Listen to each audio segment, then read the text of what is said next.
अयोध्या के राम मंदिर में प्रभु श्री राम विराजमान हो चुके हैं। प्रधानमंत्री नरेंद्र मोदी ने 22 जनवरी को मुख्य यजमान बनकर मंदिर में श्री राम लल्ला की प्राण प्रतिष्ठा की।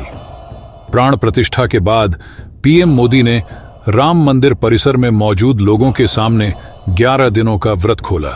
पीएम नरेंद्र मोदी ने 11 जनवरी को 10 मिनट 50 सेकंड का एक ऑडियो मैसेज जारी किया था, जिसमें उन्होंने बताया था कि वह यम नियम का पालन करेंगे।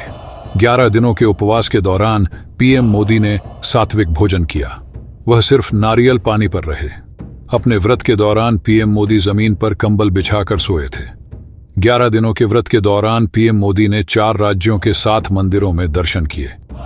अपने भाषण के दौरान पीएम मोदी ने कहा, अपने 11 दिन के व्रत अनुष्ठान के दौरान मैंने उन स्थानों का चरण स्पर्श करने का प्रयास किया जहां प्रभु राम के चरण पड़े थे।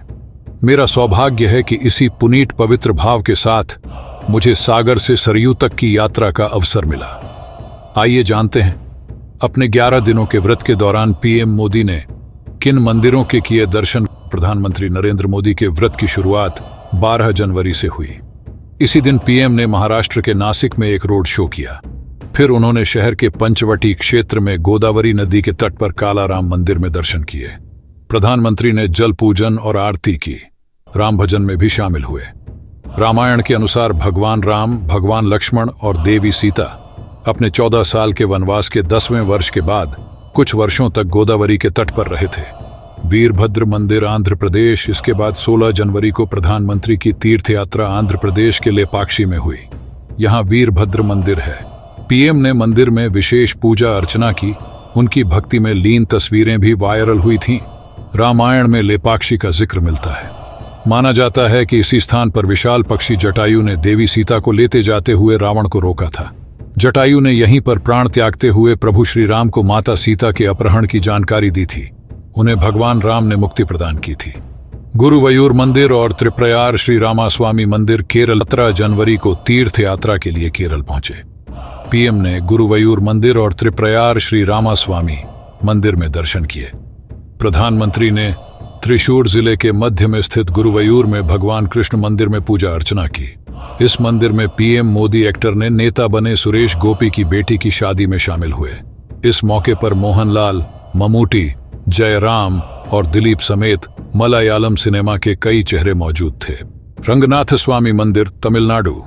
पीएम की तीर्थ यात्रा का आखिरी पड़ाव 20 जनवरी को तमिलनाडु के तिरुचिरापल्ली में रंगनाथ स्वामी मंदिर में था। इसका अयोध्या से ऐतिहासिक संबंध है। ये मंदिर देश के सबसे पुराने और सबसे प्रतिष्ठित मंदिरों में एक है। इस मंदिर में भगवान विष्णु की सोई हुई मुद्रा में प्रतिमा है, जिन्हें श्री रंगनाथ स्वामी के नाम से जाना जाता है। वैष्णव साहित्य के अनुसार इस मूर्ति का संबंध अयोध्या से है। ऐसा माना जाता है कि भगवान राम ने विष्णु की प्रतिमा विभीषण को सौंपी थी और उसे इसे लंका ले जाने का निर्देश दिया था। अरिचल मुनाई में दर्शन। इसके बाद पीएम ने अरिचल मुनाई के पास समुद्र तट पर भगवान राम के मंदिर में भी पूजा की। पीएम ने यहां पुष्पांजलि अर्पित की और योग भी किया। श्री कोठंडा रामस्वामी मंदिर में पूजा। 20 जनवरी को ही पीएम मोदी ने श्री कोठंडा रामस्वामी मंदिर का दौरा किया, जो धनुषकोडी और अरिचल मुनाई की ओर जाने वाले रास्ते पर है। अयोध्या में प्राण प्रतिष्ठा से पहले प्रधानमंत्री मोदी ने रामलल्ला की प्राण प्रतिष्ठा के लिए 11 दिन का उपवास और जप किया था। भगवान राम की प्राण प्रतिष्ठा के बाद गोविंद गिरी जी महाराज ने पीएम मोदी का व्रत खुलवाया। जो चरणामृत पीकर पीएम ने व्रत खोला, उसमें बेहद खास चीजें थीं। प्रधानमंत्री मोदी को राम जन्मभूमि तीर्थ क्षेत्र ट्रस्ट के कोषाध्यक्ष गोविंद गिरी जी महाराज ने प्राण प्रतिष्ठा के बाद भगवान राम का चरणामृत पिलाया। इस चम्मच चरणामृत में बेहद खास चीजें मिली हुई थीं। इस चरणामृत में 5 मुख्य सामग्रियां मिली थीं: दही, दूध, शहद, तुलसी, घी। प्रधानमंत्री ने श्री राम लल्ला की प्राण प्रतिष्ठा से पहले 11 दिन के अनुष्ठान के दौरान उपवास, जप और गाय की पूजा की। वे 11 दिन तक फर्श पर सोए और सिर्फ नारियल पानी पीकर फल खाकर रहे। मोदी इस दौरान रामायण से जुड़े 4 राज्यों के 7 मंदिरों में दर्शन पूजन भी करने गए। इस महान तप के बाद वो पल आया जब पीएम मोदी ने 140 करोड़ भारतीयों की ओर से रामलला की प्राण प्रतिष्ठा में मुख्य यजमान का दायित्व निभाया। सारे कार्यक्रम संपन्न होने के बाद मोदी ने अपना उपवास तोड़ा। राम जन्मभूमि तीर्थ क्षेत्र ट्रस्ट के कोषाध्यक्ष गोविंद गिरी जी महाराज ने मंच से कहा कि हमने तो पीएम से बस 3 का उपवास करने के लिए कहा था, लेकिन उन्होंने 11 दिन का उपवास रखा।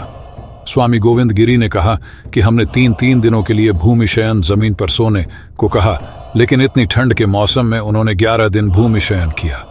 इस दौरान प्रधानमंत्री मोदी भी भावुक हो गए। गोविंद गिरी जी महाराज ने आगे कहा कि ये महापुरुष हमारे बीच मौजूद हैं। पीएम मोदी किसी महापुरुष से कम नहीं है।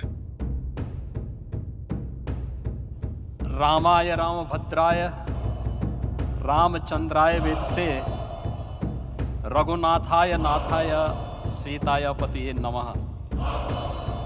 श्री रामलला भगवान की, श्री रामलला भगवान की, भारत माता की, भारत माता की, सरयू माता की, सरयू माता की, जय जय सीताराम।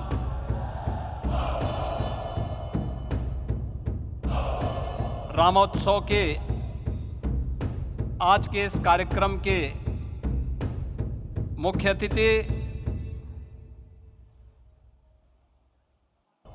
दुनिया के सबसे लोकप्रिय राजनेता भारत के माननीय प्रधानमंत्री आदरणीय श्री नरेंद्र मोदी जी, राष्ट्रीय स्वयंसेवक संघ के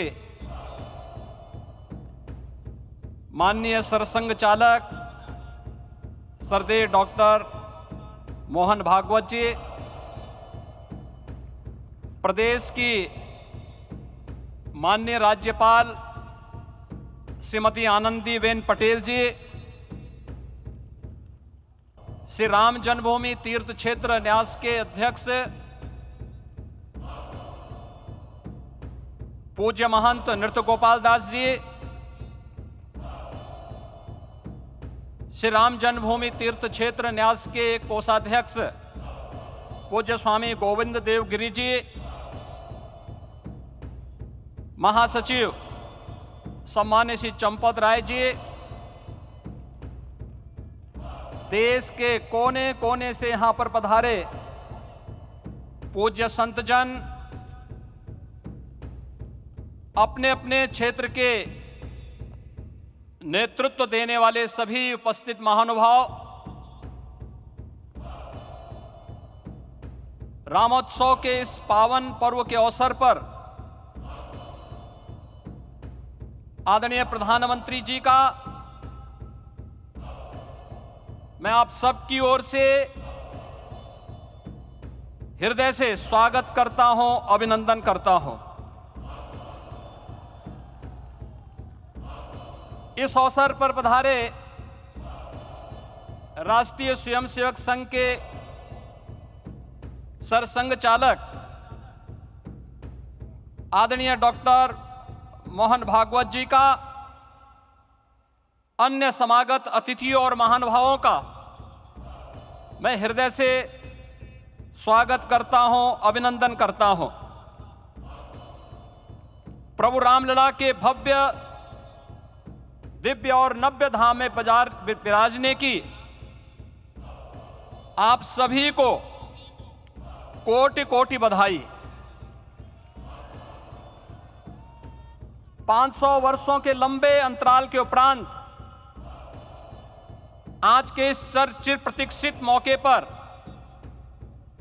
अंतर मन में भावनाएं कुछ ऐसी हैं कि उन्हें व्यक्त करने के लिए शब्द नहीं मिल रहे हैं। मन भावुक है, भाव विभोर है, भाव विह्वल है। निश्चित रूप से आप सब भी ऐसा महसूस कर रहे होंगे।